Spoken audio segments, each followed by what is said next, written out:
it's Sam. In this 4-part video series, you're going to learn the answer to the 3 most important questions you have and everyone has. Answering these 3 questions is absolutely crucial. In fact, your entire life, whether you know it or not, is an attempt to find the answer to these 3 questions. You may even already believe you have the answer to these questions, but I bet your answers also leave you with as much doubt as truth.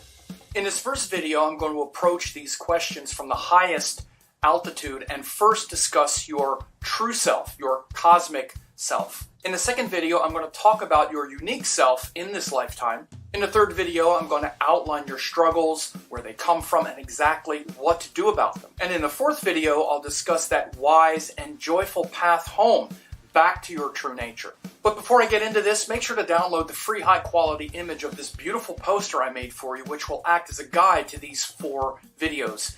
That poster can be found at the website listed here. So real quick before I get into the material, it's only right that you learn a little bit about me, Sam Jeppy.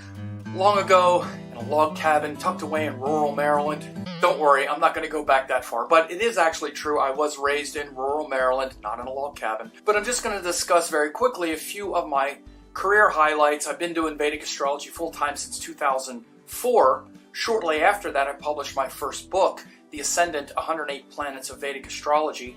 And then I began teaching certification course programs beginning in 2008. So along the way, I've taught hundreds of high-level classes and courses, taught at dozens of conferences, been a teacher and mentor to many astrologers. In particular, I'm quite proud of my association with other Indian teachers and healers. In 2010, I was hired by Dattatreya Shiva Baba, also known as Dr. Pillai, to teach the Vedic Astrology certification program through Astroved University. I was hired by this great Indian guru because of how pure to the Indian teachings my certification course was. This was back in 2010. Then in 2018, Sri Sri Ravi Shankar, also known as Gurudev, published my book Yoga and Vedic Astrology through his Art of Living Foundation, again because it so well captures the essence of Vedic teachings, not just astrology, but the connection with Sankhya philosophy and the larger background and framework of Indian teachings. The Bhagavad Gita, the Yoga Sutras of Patanjali are all discussed in that book. By the way, you'll be learning about these things in this video series as well. So I'm letting you know this background and this history because I know there are a lot of astrology programs out there now in the world, many great teachers and a lot of great teachings, but I also happen to know that there are no programs that have been tried and true and tested over time like mine has, again, since 2008. So this has been the main focal point of my career, is teaching these certification programs. And that's simply a fact, not to mention the hundreds of testimonials from students you'll see. And again, I'll be talking more about these things. I don't want to belabor the point too much, but I do want you to clearly understand that what you're about to learn is the product of more than 20 years of constant research, practice, experience, validation at the highest levels, and tested by students who run the entire gamut of experience, both beginners and advanced. So again, this has been the focal point of my work, is teaching certification programs. Whether you're a beginner or advanced, it helps to organize and structure your teachings. So let's get into it. Talk about your true self, your cosmic self, and unpack the 3 most important questions you'll ever ask yourself, which contain the answer really to every question you've ever sought an answer to. Here are the 3 questions. Who am I? Why am I here? Why is anything here at all, as opposed to nothing? You've been asking some version of these questions your entire life, but perhaps you've forgotten that you even asked the question. There's a good chance you stopped asking the question a long time ago because it was too painful to face what you believed to be the truth, which is that you'll never find the answer. It's a very painful realization that most adults pass through, because when you were a child and your mind was innocent, you believed you would find the answer. In fact, you believed your parents had the answer, but they didn't. In fact, they seemed to grow more and more impatient and irritable the more you asked probing questions, especially as the questions got more sophisticated. Later you thought your teachers or other smart adults, or maybe priests or clergy or certain professors had the answer, but they didn't either. So maybe you went on a journey, on a personal quest, perhaps in your 20s. Maybe you followed the Grateful Dead or Fish or something, or set off on global adventures to, Peru and all over the place, rebelled against your philosophies of your family, trying to shake something loose spiritually. Maybe you even found great spiritual teachers who have taught you amazing things. Maybe their answers were a lot better than the purely religious, faith-based belief systems that try to answer those questions for you but fell flat. Because those faith-based answers aren't so fulfilling, because your curious mind and intellect are not looking for beliefs. You already believe. You already understand the higher principles, but you're looking for facts and a system. How does it all work? Yes, you believe it. We get it. But how does it work? That's what you want to know. Because if you don't know how it works, then you also don't know what to do about it. You feel overwhelmed, not empowered. You don't know how to find your way back home until you understand the path and the system. This is what Vedic astrology can teach you. At least the way I teach it and the way I have been teaching it. And that's what you're going to learn. But you have to realize your heart has gotten used to this restlessness because it's just been an ever-present part of your life. Because everyone else is also stressed, and for the same reason. We're all like the fish in water who don't realize we're in the water. You've been living in these waters of spiritual anxiety your entire life, along with everyone else. Inside, in your being, you know and believe the truth, but you can't explain it or understand it. It's just out of reach. Until now, I'm going to show you how this works. But I'm here to ask you at the beginning of this series, is there part of you that's still open? Is there part of you that is not shut down completely, protecting yourself against another disappointment? If that innocent mind in you is still open, then I want to commend you, because it takes courage to stay open-hearted in a world where there's so much exploitation and coercion and frankly just bad or false information. The good news is Vedic astrology and the philosophy behind Vedic astrology, called Sankhya philosophy, as well as Shaivism, Vedanta, yoga, and the other teachings that fall under the rubric of Sanatana Dharma, not only bring these answers, but they illuminate the beautiful path home for you. Because again, when you connect them to the science of karma, Vedic astrology, then they really deliver. Now, I can hear many people saying that they understand those principles I just mentioned. And that's fine.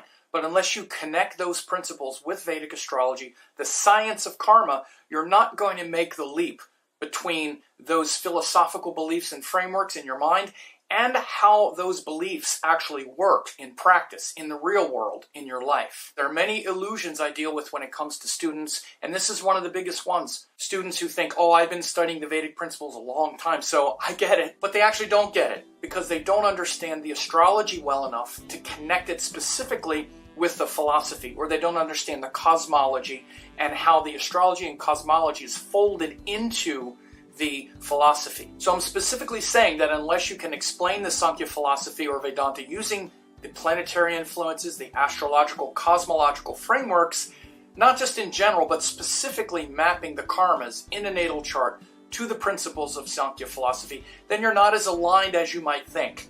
And this is why in my courses, such rapid transformation around your true nature and how astrology works happens for the students. Because you're seeing the science of karma, Vedic astrology, explaining how it leads back to that place of origin specifically, not just philosophically. For example, how does your partner or your career or your health problem relate directly to a certain soul lesson at a given time? So again, the astrology is not philosophy, it's practice. So I'll talk about these things more in upcoming videos, and if all of those Sanskrit words and those concepts kind of lost you for a second, don't worry about it, because when I teach these things, it's all very organic. So by the way, these are the subjects that I cover in my books, in particular yoga and Vedic astrology. That's why they're celebrated. But answering these questions isn't just important to your life overall, but if you're interested in Vedic astrology at all, it's also the most important part of your studies. In the system I teach to my certification students, called the P5 system, it's the first P, called purpose. What is the purpose of astrology? And what is the purpose of your life on Earth?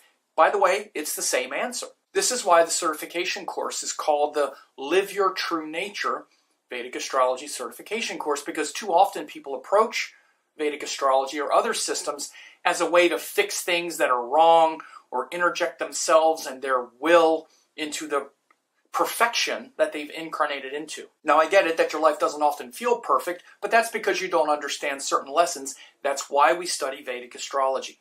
But again, you just have to understand that when we approach it in this way where we're separating ourselves from consciousness, using astrology to do it, it makes it very difficult. And this is one of the reasons why I even began teaching Vedic astrology, because I observed how I often see astrology being discussed and described in a way that reinforces our sense of separateness, not our sense of wholeness.